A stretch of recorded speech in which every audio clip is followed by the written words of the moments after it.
होई होई ये कहा था प्यार का होला।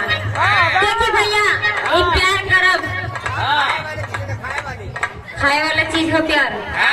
प्यार चाटल जाला खाना समझ ले बड़ा का भैया के घरे होला ई प्यार। देखा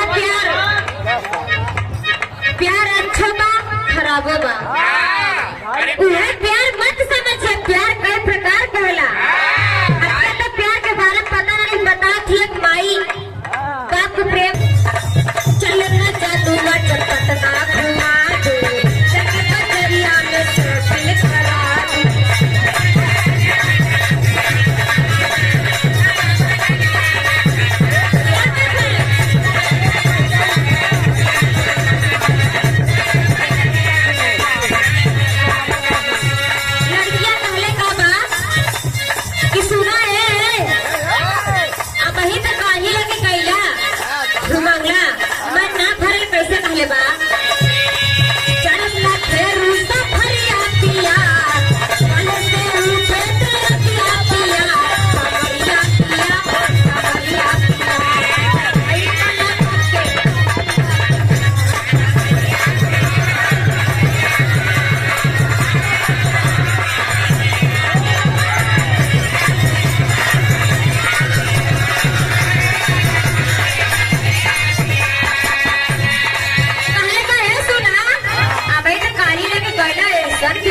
ऐसा ब्रेक लेला कि कमर में दर्द उठ गई।